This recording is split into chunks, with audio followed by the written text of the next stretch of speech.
Hi, I'm making this video because I've recently just sold my car and it was an absolute nightmare. Really unpleasurable experience, and I just sincerely hope that if I share my experiences, I don't know, other people might kind of have a better experience or know what to expect. Um, my car was a Mini Clubman. It was 6 years old and had done 82,000 miles. So well, it's 6.5 years old. So it was probably about 5,000 miles over what people might think was average mileage. So a bit of high mileage. No mechanical issues, all new tires, all new brakes, no bodywork issues. Had your classic kind of alloy scratches around the edges, and but nothing. You'd look at it and think, really nice car, really clean car, as people in the trade industry say.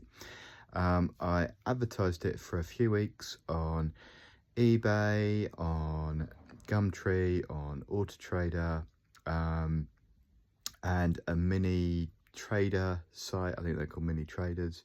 And I'd find it really difficult to review any of them, really, because I had barely any interest in the car.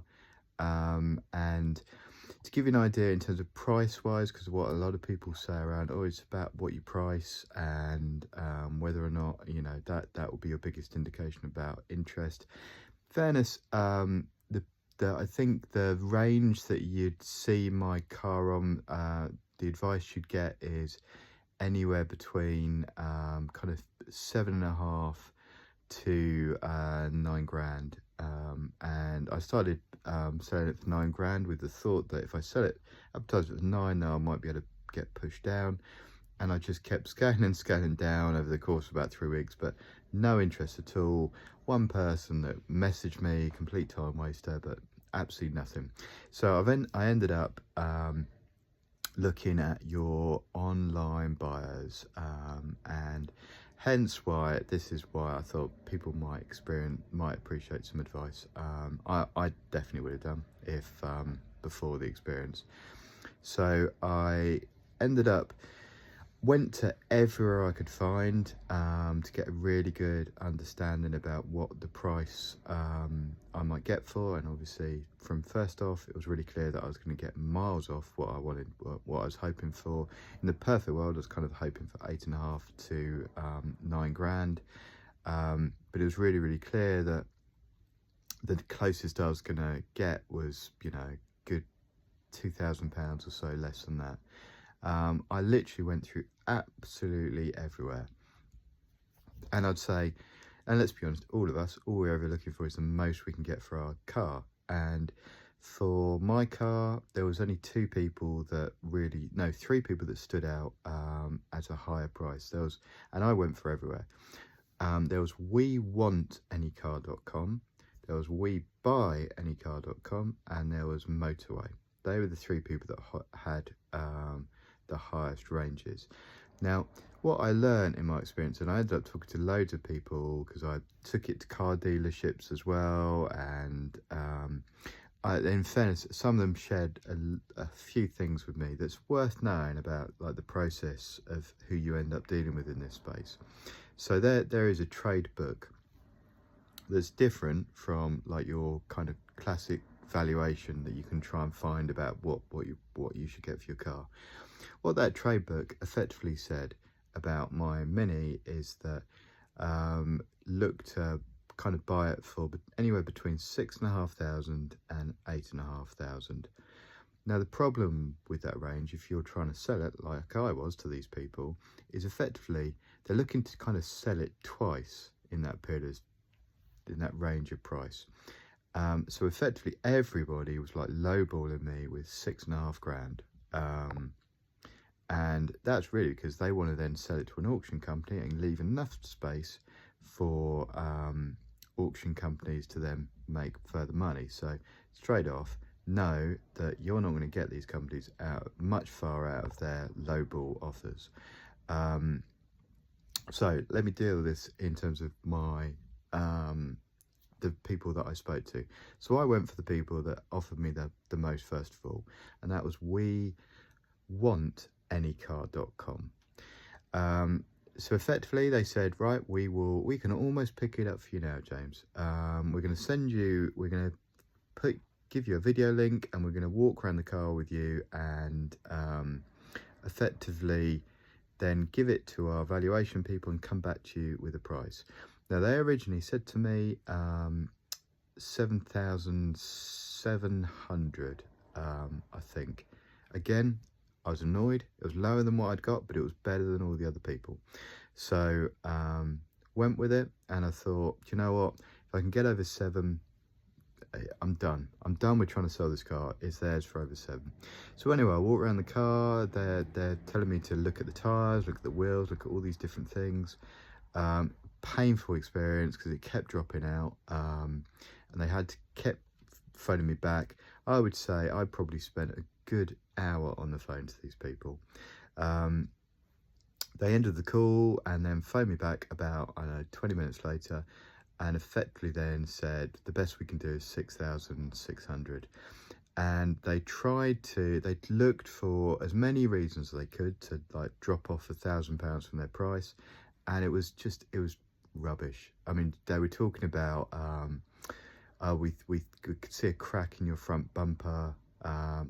There is no crack in my front bumper. It's ridiculous. And the pictures and the videos that they'd offer, it wasn't like anyone was there, but it was just awful. It was just an awful experience. So I just ended that as quickly as I could. Now, what I then discovered when I looked for a few other companies is many of these online companies actually are the same company. So I went to, I think, Motordo, for instance. I mean, there's loads of these companies, but Motordo is one that stands out. They again gave me a high offer, but as soon as I started dealing with them, it was clear, actually, and then they even said, we're actually an affiliate of WeWantAnyCar.com. So massive watch out. It might appear that there's about 15, 20 of these companies. There's not. There's probably only 3 or 4 of them. So next I went to WeBuyAnyCar.com, most notable of all the people, everybody's heard of them. And do you know what? I had like a stereotypical experience with them. So they offered 7.2. Again, to be honest with you, I wavered on it because this was after my previous experience, and I accepted it, booked an appointment, and then I cancelled the appointment because I thought, no, I can't take that small amount. So cancelled the appointment, left it. Next day, I got another text that got my attention that said, we have reevaluated your car, James, and we would now like to offer you 7,700, which was like, wow, I'm definitely going to do it. And because in my head, I'm thinking, do you know what, 7,700, that'll give me a nice window to then be knocked down to. And even if it comes down by £500, car's theirs. What's the worst can happen? I underestimated how bad they can be. Brought the car down there. Guy gets his iPad out, walks around the car, painful experience. And he effectively came up with 3 reasons why he then gave me an offer of 6,800. I, of course, refused that.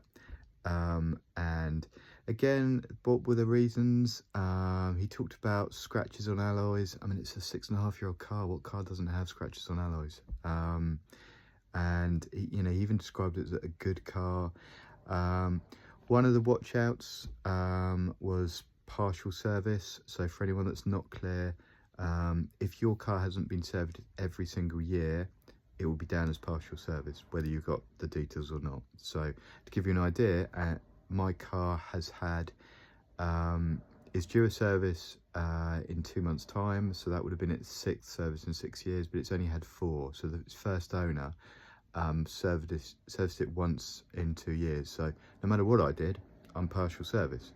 And never knew that, and bought the car with full service history thinking that's what I was buying. So watch out for anyone. If your car's not serviced every year, you have got a partial service car, no matter what you do and what records you've got. So that was another reason they gave me. But interestingly, it was another reason they gave me, but even though I put partial service down in the valuation. So Walked away from that. Again, that they effectively knocked me down by about £800. I mean, how these people can do it with a straight face. And from what I hear from other people as well, they can get quite nasty in these situations. Now, I think I was wearing a face that said, "Do not even get nasty with me." So I didn't get that experience. I got kind of more of a sympathetic, there's nothing I can do type thing. But yeah, watch out for nasty ones as well. So anyway, my final experience was with Motorway, and I have sold my car with Motorway. Not all positive. They're a little bit crafty as well. So they gave me an initial price of 7,500, which was why they were the last ones I ended up like going through with. But then, interesting, what happens is they then again, you take photos. They take photos of everything. Take photos of all your service documents, all pictures. What I like about it is no real surprises left about it. And they then came back the following day, confirming it was going to go on an online auction, and confirming a reserve price of 7,800. And I'm like, wow, I've got an even bigger price than I thought it was going to be. So I'm pretty pleased by that. The way it works is that it will go on to an online auction 7 o'clock in the evening that closes at 3 o'clock in the afternoon of the following day. You don't get to see anything. You don't get to see any price, anything that's going on in this auction. All that happens is at the end of the online period, after 3:30, you get an email that confirms the highest bid, and I can't remember now. I think the opening bid as well. So I could see from the details they shared at the end of the bid that there was only 2 bids on my car. Highest bid was 7,160. Massively lower than the so-called reserve. I mean, I don't even know why they give you a reserve. It's clearly rubbish, because you know you're not. A reserve is a reserve. If it's under the reserve, then you don't sell it. But the opening price was 7,000. Now again, I'm at my wit's end, and I'm just thinking, do you know what? I'll accept it. It's more than anywhere else, and I just want to get rid of the car now. It was annoying, massively annoying when I first saw the price, but I just accepted it.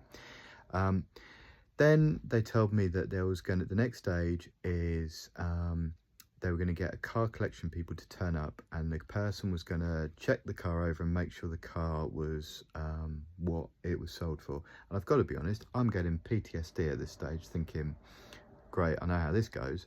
So it took them 5